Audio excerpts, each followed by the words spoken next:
उसने मन में धार लिया कि मैं 21 दिन फास्टिंग के साथ प्रार्थना करूंगा।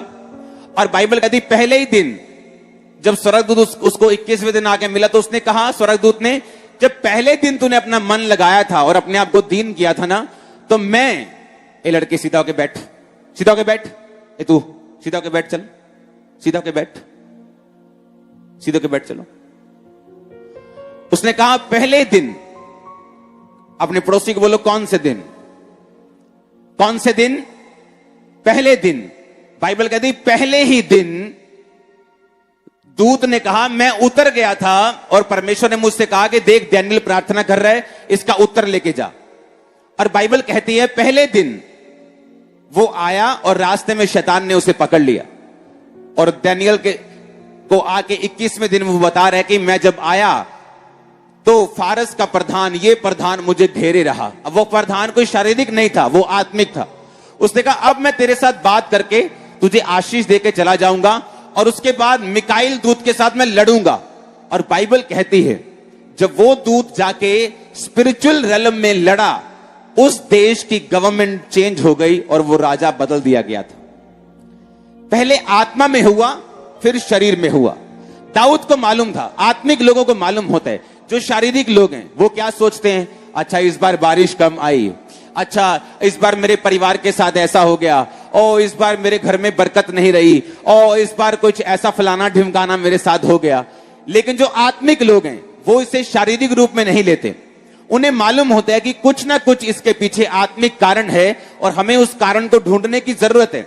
और दाऊद ने क्या किया, उसे मालूम था कि 3 साल बारिश नहीं हुई, ये कोई बारिश का चक्कर नहीं है, इसका आत्मिक रीजन है। जब उसने परमेश्वर के सामने गया तो प्रभु से कहा परमेश्वर ऐसा क्यों हो रहा है हमारे साथ, हमारी फसलें नहीं हो रही, हमारे लोग भूखे मर रहे हैं, इकोनॉमी डाउन हो रही। परमेश्वर ने कहा गिबोनियों के साथ इस्राएलियों ने वाचा बांधी थी कि हम तुम्हें कभी नहीं मारेंगे, लेकिन शाऊल ने वाचा को तोड़ दिया और गिबोनियों को मार डालने का यत्न किया। इसलिए उस खूनी घराने के कारण मैं तुम्हारे ऊपर अकाल को भेज रहा हूं। उसने कहा परमेश्वर ठीक है, मुझे मालूम हो गया। उसने गिबोनियों को बुलाया और कहा कि हम क्या करें। गिबोनी भी समझदार थे, वो जानते थे कि इजराइलियों से, इजराइली जाति जो है, दाऊद खुद भी इजराइली है और खुद भी यहोवा से प्रेम रखता है, तो हम इजराइल की कोई भी ऐसी श्राप ना मांगे ताकि ऐसा ना हो कि वो श्राप दाऊद को लग जाए और बाद में दाऊद फिर हमसे बदला ले। वो बहुत समझदार थे। उन्होंने कहा हम नहीं चाहते इजराइल का नाश हो, पर जिस बंदे ने हमारा नाश किया था हम चाहते कि उसका वंश नाश हो। दाऊद ने कहा ठीक है, उस वंश में से एक जन छोड़ के बाइबल कहती 7 लोगों को दे दिया गया और वो 7 लोगों को फांसी पर लटका दिया गया। लेकिन दाऊद ने जब सजा पूरी हो गई तो क्योंकि वो इजरायली था और इजरायली लोगों से प्यार करता था, तो उनकी हड्डियों को और उनके शवों का उसने अनादर नहीं होने दिया और उसको अच्छी तरह से गाड़ा। लेकिन अब जब उन 7 लोगों को टांग दिया गया, परमेश्वर के सामने उनकी सजा पूरी हो गई, तो बाइबल कहती परमेश्वर ने उस देश के लिए प्रार्थना को सुन लिया। मैंने देखा है परिवार में बीमारियों को कारण क्या, कि उनके बाप दादाओं ने किसी का खून किया। मैंने देखा है एक परिवार में एक बाप भीख मांग रहा है बच्चों से, बेटा मुझे प्यार करो, मेरे साथ रहो। कारण क्या, उसने किसी की प्रॉपर्टी खाई है, किसी के मकान पर कब्जा किया है, किसी की लाइफ को खराब किया है। अब वो कर्ज उसकी लाइफ पे आ रहा है। अब वो बड़ा समझाने की कोशिश कर रहा है, अरे भाई सुधर जाओ, क्या हो गया यार, ग्लोबल वार्मिंग है, क्या हो गया यार इस बार बारिश नहीं, क्या हो गया और यार इस बार ग्लोबल वार्मिंग ज्यादा हो गई, मौसम थोड़ा खराब हो गया। अरे भाई कुछ नहीं हुआ। बाइबल कहती परमेश्वर ही बारिश को देने वाला, बारिश को बांधने वाला, वो खोलने वाला, बंद करने वाला, रिलीज करने वाला। ओ आपका आमीन ऊंचा होना चाहिए चर्च। हालेलुया। वही सब कुछ करने वाला है। आत्मिक लोग इस बात को समझते हैं। पौलुस के शरीर पे एक दुख आया, परमेश्वर के सामने गया, प्रभु ये क्यों है, ये क्यों है, ये क्यों है।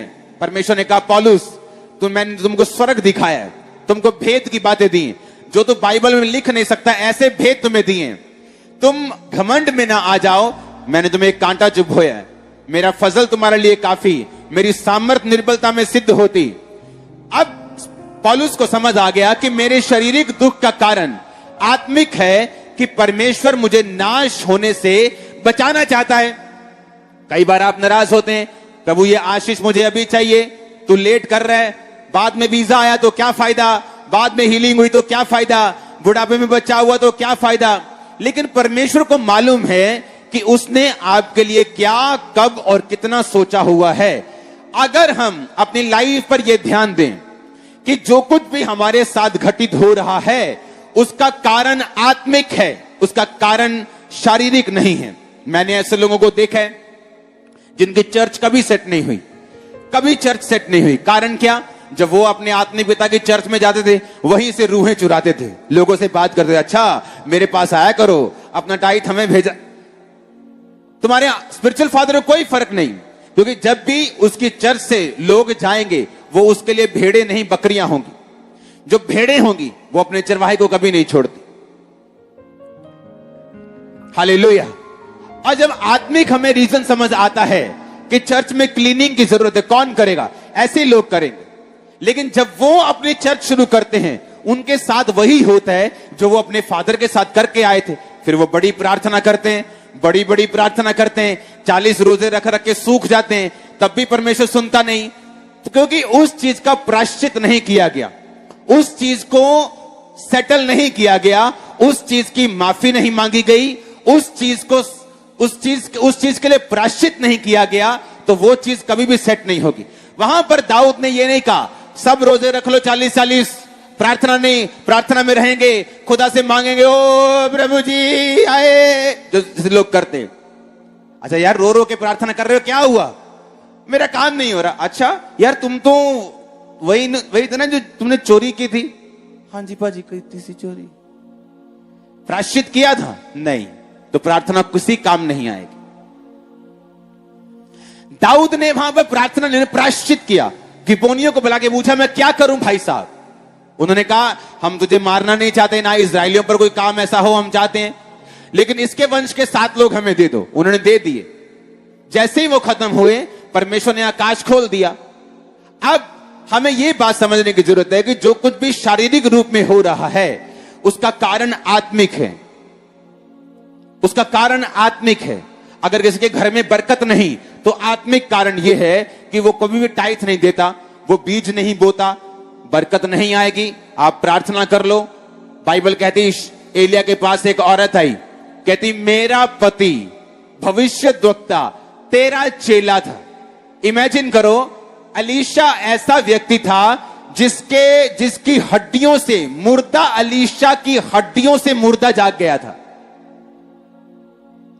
ऐसा अभिषिक्त परमेश्वर का जन था, और उसका चेला कर्जे में था, क्योंकि अनॉइंटिंग कर्जे को खत्म नहीं करती, बोना करता है। उसने कहा तेरे पास क्या है? उसने कहा थोड़ा सा तेल। तो उसने समझाया कि इसको उंडेल देना। जब तू उंडेल देगी, जब तू दे देगी, जब तू उसे पॉर आउट कर देगी तो परमेश्वर उसे बढ़ाएगा। सारपत की विधवा के साथ क्या हुआ?